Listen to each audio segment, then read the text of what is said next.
everybody, welcome to the Witching Week. Today is episode number 22 and I'm your host Ren. So it's the end of January nearly and we have Imbolc coming up in about 5 days time. I very nearly didn't do this video today. I wasn't feeling the vibes. I think we've got to that point in the year where there's some sort of heavy hibernation going on, but I thought no, make a cup of tea, grab your chair and let's sit down and do this. So I've got a lovely mug of berry tea going on today and I'm burning patchouli. Those are the vibes we're going for today.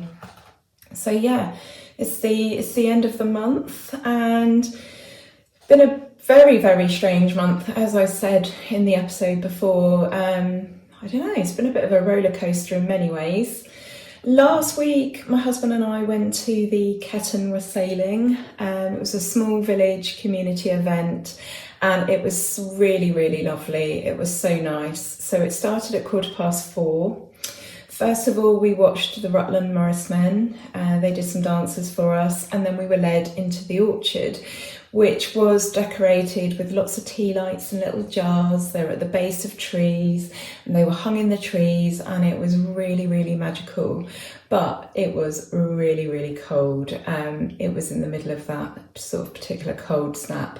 And actually, I was thinking about my last video the other day and laughing because, you know, I said that it's been really, really cold here because it's been like -4. I realise if you're watching from a country other than the UK that's not that cold. It's unusual for us to get sort of like -7, -5, -4. Those are the sort of temperatures. I mean, they do happen obviously, but those are the sort of temperatures that get us all talking about the weather.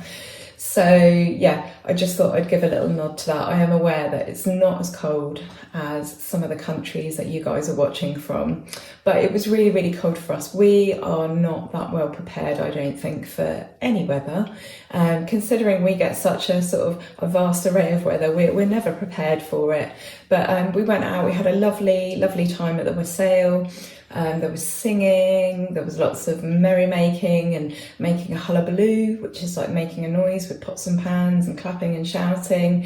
And the idea of the Wassail, like I explained last week, is to scare away any evil spirits in the orchard and wake up the spirit of the tree. And then a libation was offered to the tree in the hope to sort of please the tree and encourage a good harvest for next year.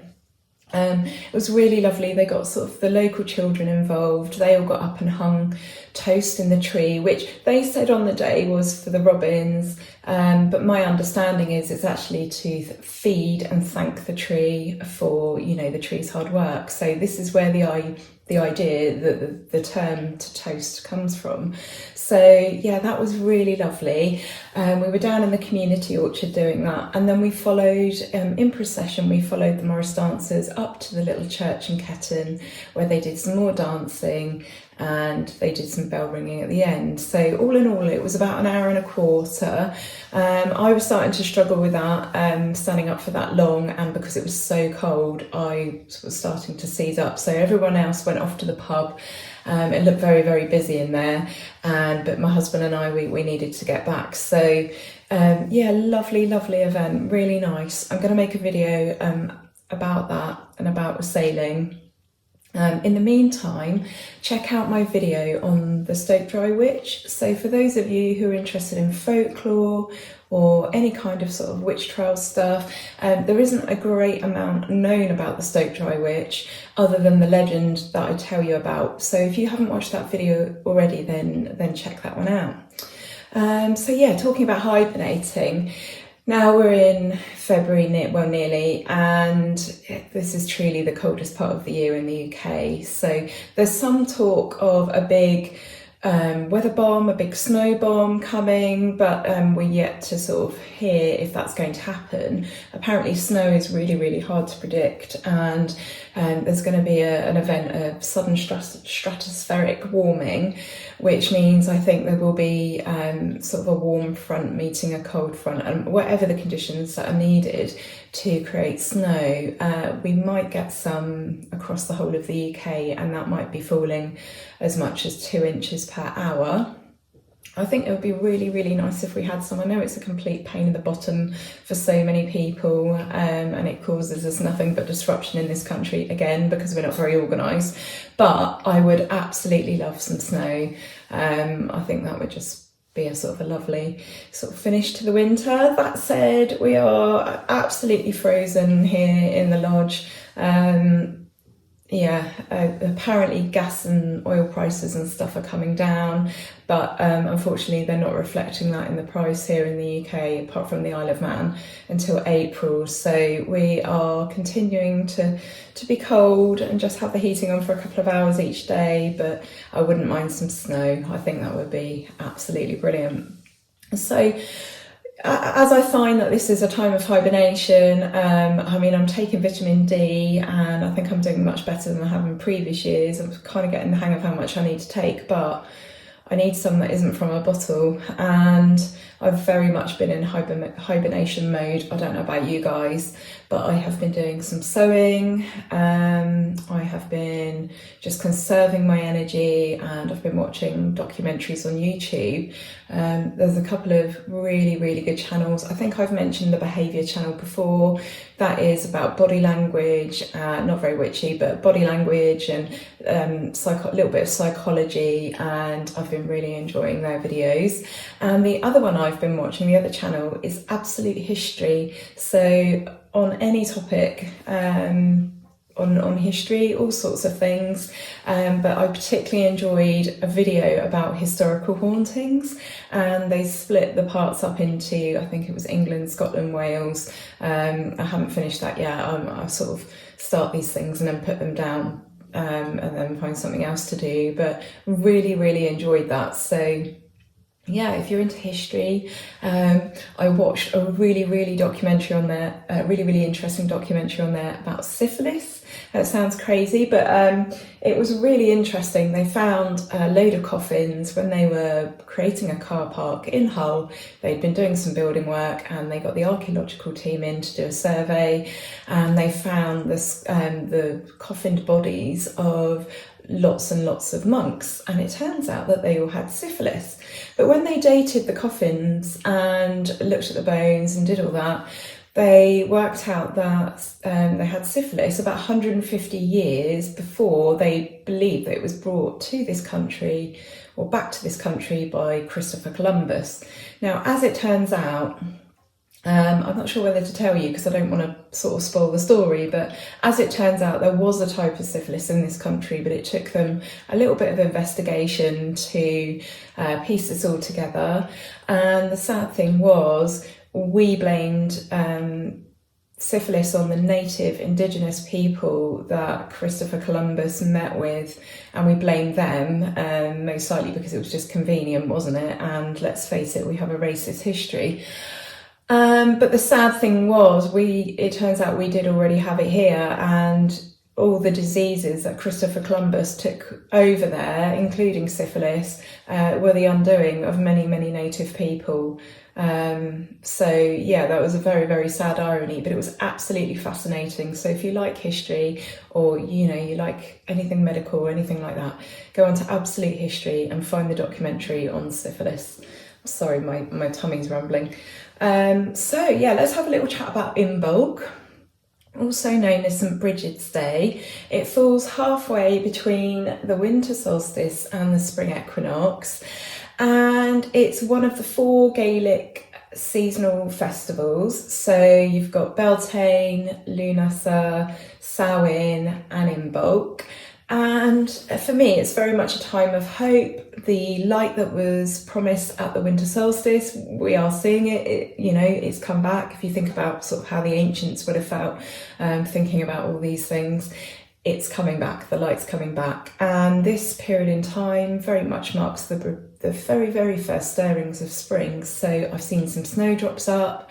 I've seen some daffodils starting to sort of poke up from the earth. I've seen a lot of people saying, oh, it's not time for that yet, it's not time for that yet. No, I think we are ahead seasonally, because one thing I've noticed is that the very, very blue skies and sunny days and lovely, lovely weather tends to sort of happen from Imbolc onwards.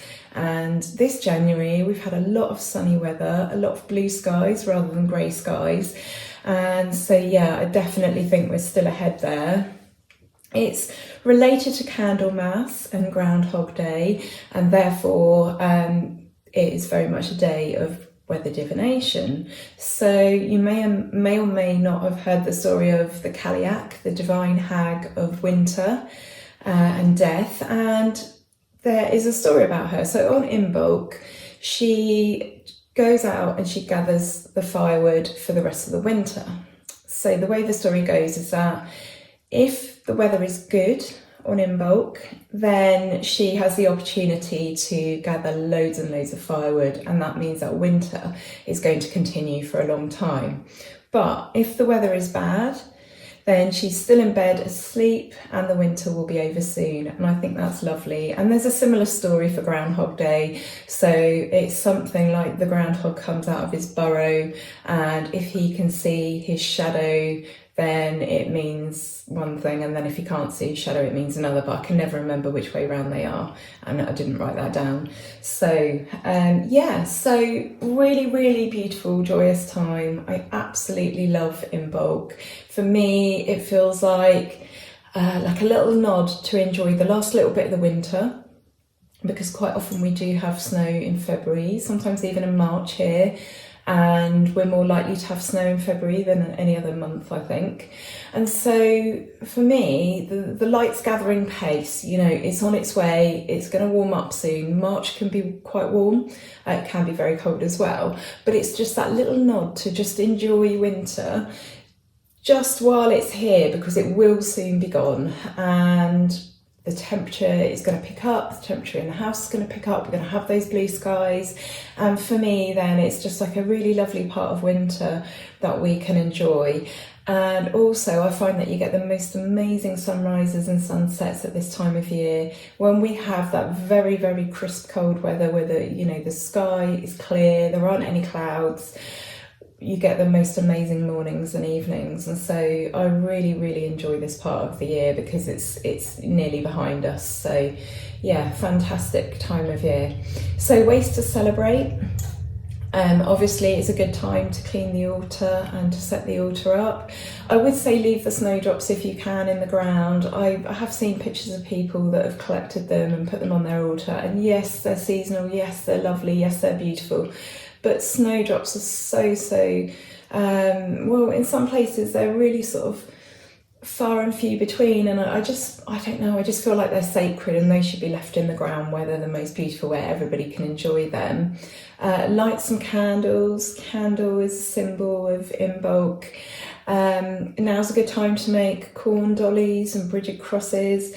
I've never made a cross. I keep intending to. Whenever I look at the instructions, I get so far down them and then I just get a bit bamboozled. So I think I'm probably just going to have to give it a go. I'm sure there's probably a YouTube video out there that will clear that up for me. And I just don't have the patience. Sacred wells and springs. Now is an absolute fantastic time to visit those. Very traditional. You could leave an offering for the Cailleach, you could leave an offering for St Bridget, whoever you associate with this time of year. Yeah, and there's just a few ideas really. And now that we've gone past the 22nd of January, we've also been launched into the year of the rabbit. So according to Chinese tradition, this year is supposed to be a very calm and gentle year. We've left behind the tiger, which I think is good, and now we have got that sort of gentle rabbit energy. So the focus very much for this year should be on relaxation, contemplation, quietness, and it's said to be a good time for those who are trying to bring some balance back into their lives. So that sounds absolutely brilliant. And I hope, looking at the sort of events that are going on in the world right now, I hope that will be reflected. I hope that things are going to calm down. So yeah, and it's worth noting here as well, actually, there's a link to Imbolc. The Chinese New Year is considered the Spring Festival. So it's a celebration of spring, the first day of spring. So yeah, lots to be hopeful about, cheerful about, lots to celebrate. And actually, as I'm filming this, I'm looking out the window and yeah, it's another very beautiful sunny day. So I just thought I'd just keep it quick this week. And so I think we'll do some cards now. I'm not going to make this one too long so that you can all get about your day and hopefully enjoy the sunshine. Let me know in the comments what you've been up to, what your Imbolc plans are. I always love hearing about people's plans for the festivals, how they choose to celebrate. I just find it's just fascinating, and I love how it differs from family to family, pagan to pagan, area to area. So yeah, let me know what you've got planned for Imbolc. I don't have any plans yet, actually. I might have a ritual. I haven't decided yet. I need to get myself organised.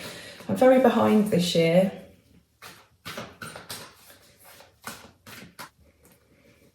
Okay, so today's energy reading for the week ahead, we have 6 of Pentacles, 7 of Cups, Death, and the Magician, which everybody knows, I love that card. I love it when it comes up. And I think there's a little bit of a warning here. So it's clear that you're very, very generous. You know, you give of your time, you give of your energy, you give financially. You're currently giving all that you can to those around you. Now, this message isn't going to resonate with everyone, obviously, watching this, but for someone out there, or maybe a few of you, this might really ring true.